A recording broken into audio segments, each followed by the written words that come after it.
Agora são 8h03. Vamos falar aqui sobre o cenário político brasileiro. O nosso convidado é o Vitor Marchetti, ele que é professor, cientista político lá na Universidade Federal do ABC. Olá, Marchetti, bom dia.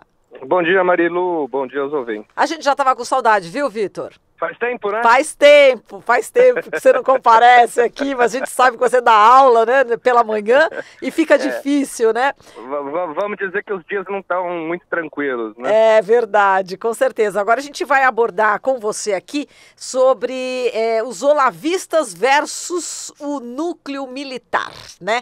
A gente viu o Olavo de Carvalho falando, né, do ministro-chefe da Secretaria de Governo, o Santos Cruz.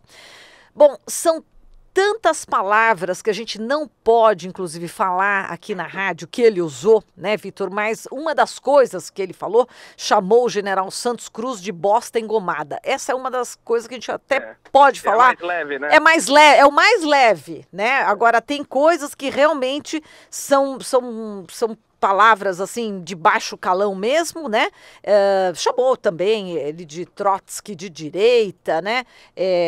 Enfim, na realidade o Vilas Boas, né?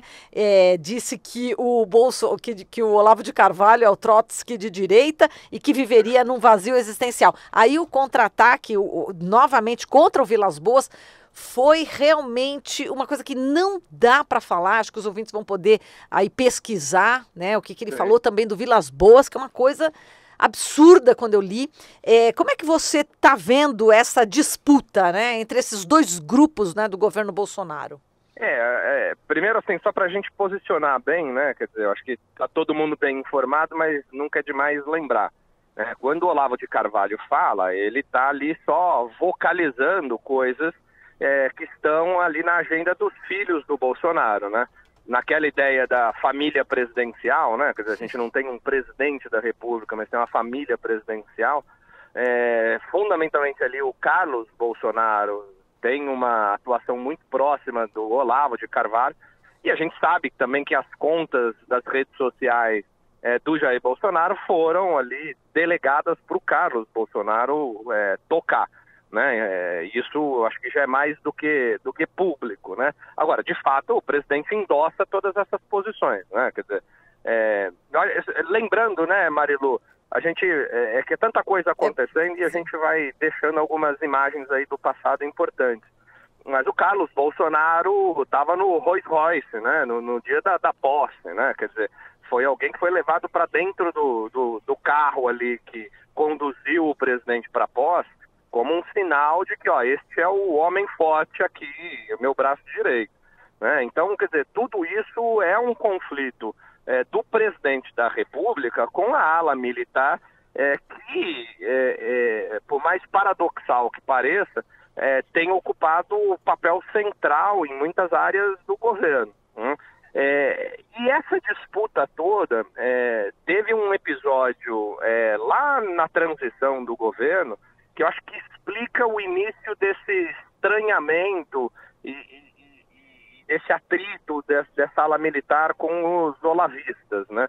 E que foi a disputa pelo Ministério da Educação. Não sei se o ouvinte, vocês se lembram, mas chegou a ser anunciado o Mozart como ministro da Educação, né? Passou ali quase um dia todo circulando na mídia que ele seria o ministro e tudo mais, e a gente tem informações de que na transição estava pactuado que os militares cuidariam do Ministério da Educação.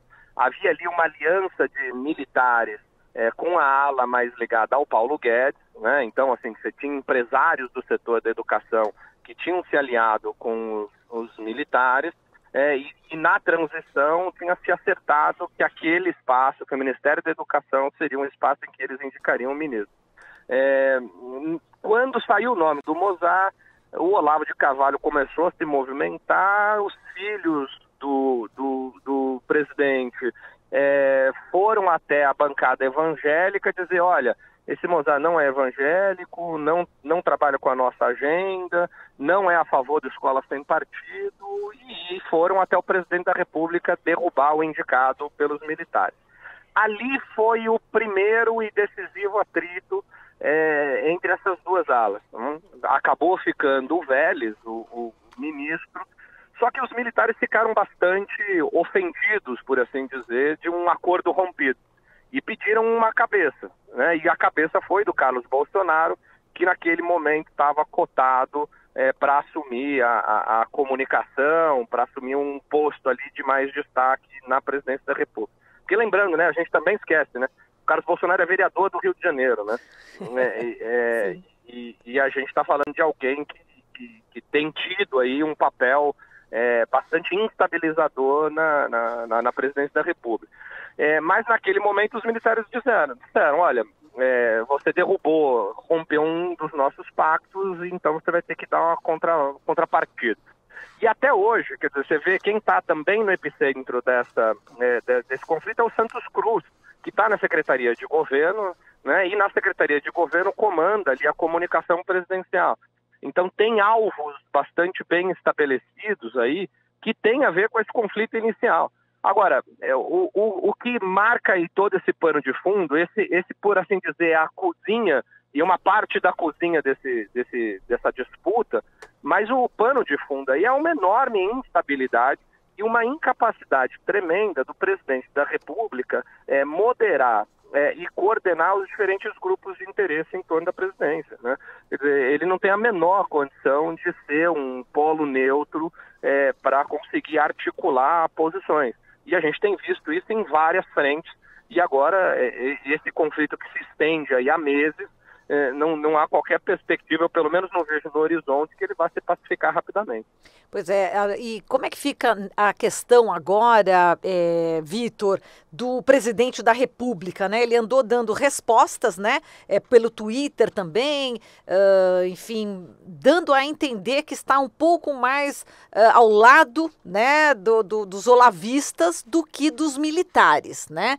E a situação, realmente, ele vai precisar tomar alguma atitude. Como é que você vislumbra daqui para frente essa decisão do Bolsonaro? Alguém vai ter que tomar alguma providência, ou não?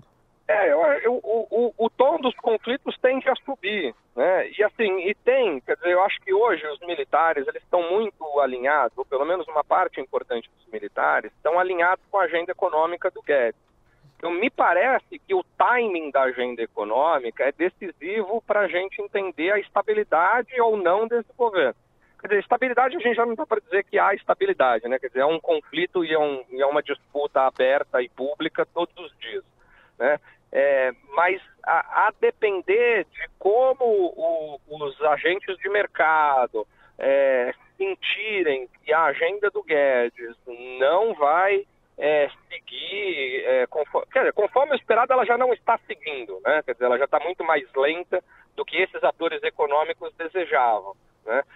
Mas se sentirem que ela pode simplesmente nem seguir ou ser completamente desconfigurada e não atender os interesses, me parece que o tom da crise vai ser um pouco maior do que ele já está, né? Quer dizer, né, uma coisa que eu já nos últimos anos desisti de fazer, Marilu, é prognóstico, né? Não dá para a gente ser muito assertivo sobre como vai funcionar aí a presidência com relação de votos. No passado a gente até arriscava mais, porque tinha alguma racionalidade no jogo, né? Então a gente conseguia ali fazer alguma predição. Hoje em dia a gente está trabalhando num cenário de extrema irracionalidade, né? E imprevisibilidade enorme. Mas me parece que o timing da agenda vai produzir um nível de insatisfação mais forte em alguns agentes econômicos, e a insatisfação desses agentes econômicos me parece que contamina imediatamente a ala militar, que já está insatisfeita pela incapacidade do presidente da República de segurar um pouco essa ala, vamos dizer, mais irracional, ou que simboliza essa irracionalidade, que é essa ala olavista do governo, onde estão seus filhos, né? Quer dizer, a quem o presidente tem uma fidelidade ali, quase, enfim, muito enraizada, né? É uma fidelidade que acho que pouco provável que ele traia, né? Então me parece que o cenário que está se anunciando aí é de um aumento ainda maior dessa instabilidade, dessas crises que a gente tem assistido aí nos últimos meses. Glauco Faria, aqui participando também. Bom dia, Vitor. Bom dia, Glauco. Tudo bem? Tudo certinho. Vitor, você falou a respeito justamente dessa questão dos agentes econômicos e relacionada à instabilidade do governo. Ontem a gente teve também outro episódio que foi a demissão da diretora de negócios da Apex, a Agência Brasileira de Promoção de Exportações e Investimentos, Letícia Catelani, que era da ala dos olavistas, né? E quem demitiu foi o contra-almirante da Marinha, Sérgio Ricardo Segovia Barbosa. E logo na sequência, inclusive hoje, ainda é um dos assuntos mais comentados no Twitter, um dos assuntos é Somos Todos Letícia, justamente comandado por essa, digamos, esse agrupamento muito forte nas redes sociais, que tem aí Carlos Bolsonaro, um dos seus, digamos, diretores, né, ou promotores, no caso, e esse pessoal veio apoiar a Letícia, ou seja, a favor aí da ala olavista. Quando a gente tem isso numa agência importante que nem a Apex, né, que envolve justamente setores importantes da economia nacional, a coisa já não fugiu muito do controle do que seria só algo pitoresco, algo curioso para aquela história para a gente contar no futuro. Olha, só você lembra como é que era ali e tal. Já não passou de qualquer limite do razoável?